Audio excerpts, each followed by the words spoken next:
Hi, this is RN Bhaskar from BKBB, which is an acronym for Bhaskar Ki Business Baatein. And every week we bring to you a policy analysis or a business story or a conversation. But at this time, now, we do news, not exactly news, but as I said, news behind the news. We look at events and we try to analyze the situation in greater detail. And with me, I have my co anchors. I have Katya. Welcome, Katya. Sure. And I have Anurag. Welcome, Anurag. It's good to have you here. Okay, today we have the first day of the new week, and the last 2 weeks, especially the last few days, have been full of turmoil. In India, we've had the terrorists attacking, and unfortunately, it was a savage attack. But the government needs to make sure that while this is going on, while investigation or action continues, it should focus on the economy. The headlines only talk about terrorism. They don't talk about how grave the situation is for the Indian economy. You have to do both things at the same time and not just take one extreme. There's a second thing that's happening, and that is what I shall be talking about just now. But before I begin talking, please remember to click the subscribe button. And if you like our program, click the like button. It helps our algorithms. But most of all, I request you to inform all your friends and the people who know about us so that people know that there's a channel that looks at news behind the news. Let me begin with my analysis first. And this time I refer to three different sources. One is the South China Morning Post. Before that, let me tell you which the headlines are. Okay. Today we're going to discuss three headlines. One is big economic troubles ahead. And the second is there's a less that there's less forex expenditure, but more forex investment overseas by Indians. And the third one, India was smarter than the government when it came to investing in gold. Okay, let's go to the first story. As I said, this time my story, my analysis comes from three different sources. One is the South China Morning Post, the second is Malden Economics, and the third is Apollo Capital. And all of the three give you a perspective of what is happening around the world. Of course, all this is about the world, it does not talk about India. Look at SCMP's numbers first. 30% is the amount of China's satellite firms which rely on US for components. 86% is a share of surveyed German companies in China that have been hit very badly, that depend on China. And the third number that we're looking at is 43% is the combined US-China share of global trade, of global gross domestic product. Very large numbers. The US action on tariffs and migrants are going to affect these large numbers, and people have not realized what this will mean for the global economy. But go a step further. Look at the developments the last 2 weeks. Container bookings from China to the US are down by 60%. They could go down further because many of the ships tried to break the deadline for tariffs and tried to reach the US in time. Trucking volumes are collapsing towards the COVID era lows. And as I mentioned last week, DHL has suspended all shipments under $800 to the United States. The US had a clause by which shipments of under $800 were exempt from duties. Now there's a flat duty on everyone and different duties for different countries. And big chains of superstores, Walmart, Target, and Home Depot have quietly told Trump that within a couple of weeks, their shop shelves to be empty because they will not have goods that the American public wants. This could have catastrophic implications for labor already employed in the US. But the most startling thing is a compilation by Apollo Capital, which tells you how the income that US earned from China was 6 times larger than the exports it made to China. Okay, so you put tariffs, your exports stop, but by putting a ban and the tariffs at 146%, you are actually stopping 6 times the revenue that US used to get. Effectively, US has come to a situation where we're cutting its nose to spite its face. My only fear is that as the US collapses, it will depend on India and twist India's arms to import goods from the USA. It has already told India that it wants bilateral trade to increase to $500 billion, which means India has to import more from the USA. It has already asked India to purchase its F-35s, even though they failed in the international theaters of war, especially in Europe and in the Middle East. And what is most frightening is it has been pushing India to import agricultural produce from America. India will be bankrupt if it does not get its act in order very quickly. So you have a situation where India and China are both going to talk about a world where everything is topsy-turvy. What will this mean for the rest of the world? I do not know. But Katya's story talks about another major development in India. Katya, could we have your story? Thanks a lot, sir. So already things are going topsy-turvy if you look at investment patterns anyway. So what has happened is, remittances in general have fallen in FY25. That's because a lot of students who want to go to the US and Canada and the UK have actually come down drastically. Okay, this has got to do with many issues, probably about job prospects and the inability of them to get work visas, but more importantly, student permits have also fallen by a large chunk. So that is one of the reasons. So that is the money that we send to abroad has gone down extensively. So and then people who are traveling also have come down a lot. So ever since this tariff issues has happened, Trump has come into power, and that has also reduced people's confidence about travels.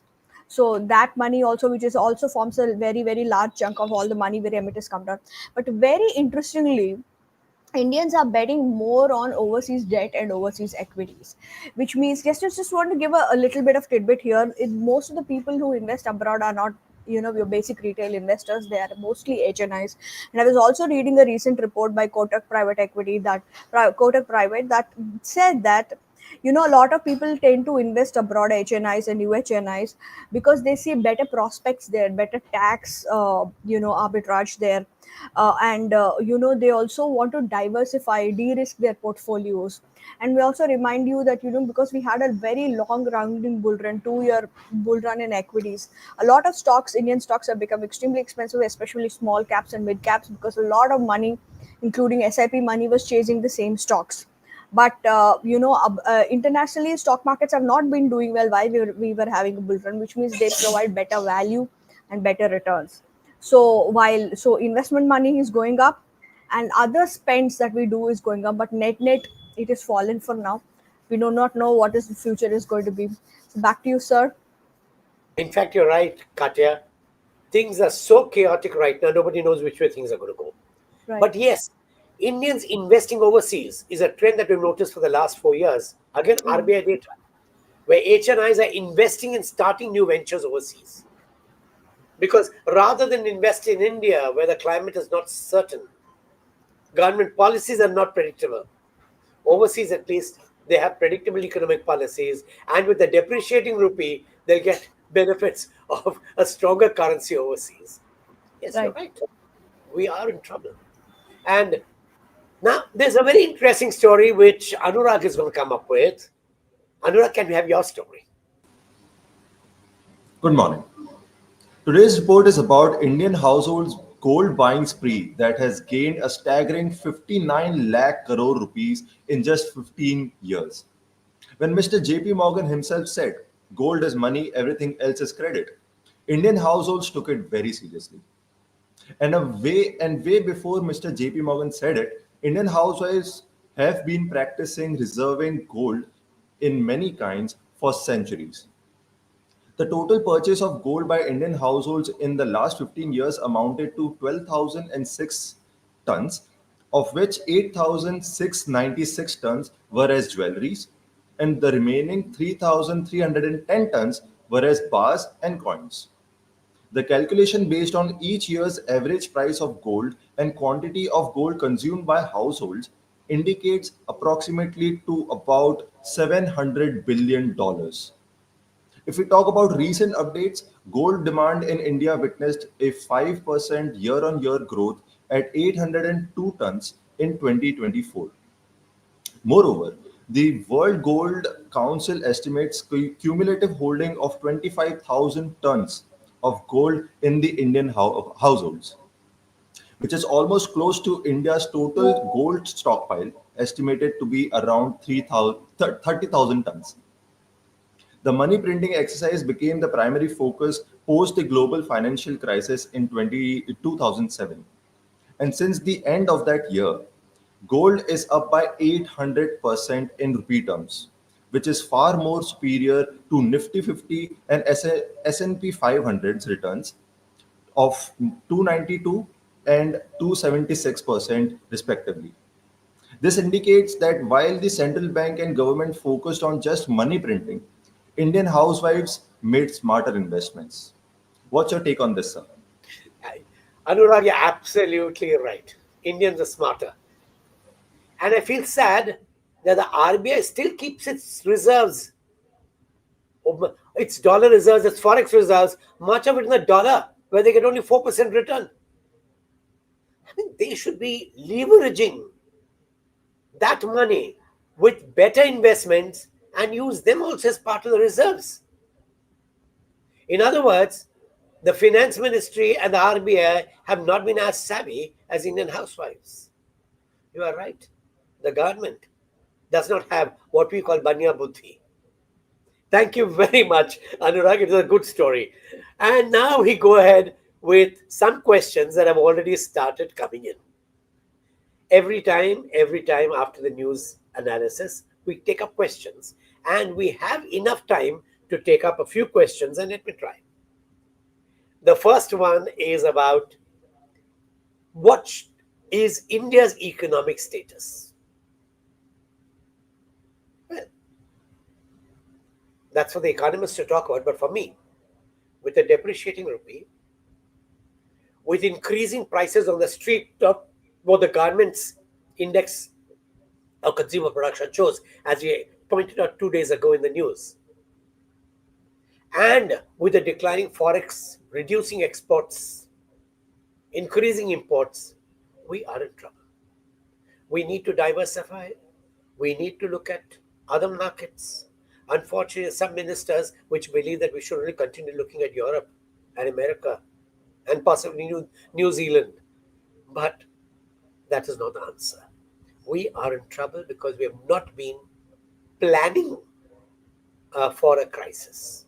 And the crisis is hitting us straight in the face. Let us see how India copes with the American pressure to import agricultural goods. That is a killer.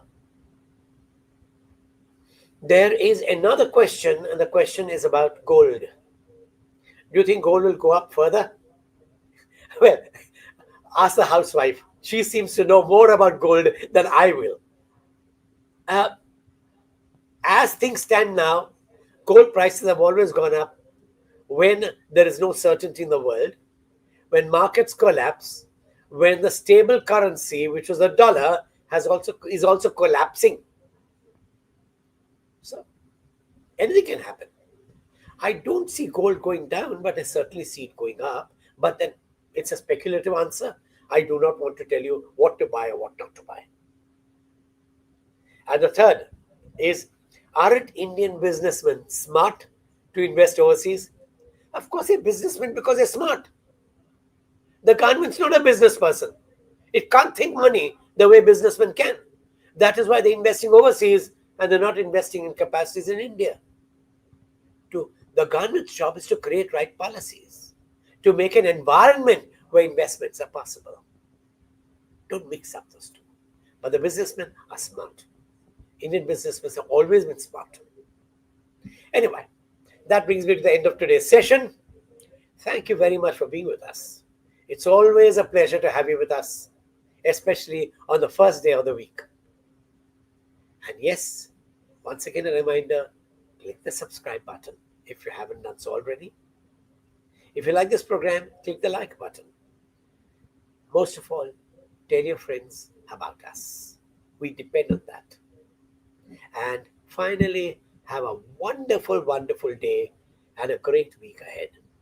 All the best. Thank you once again.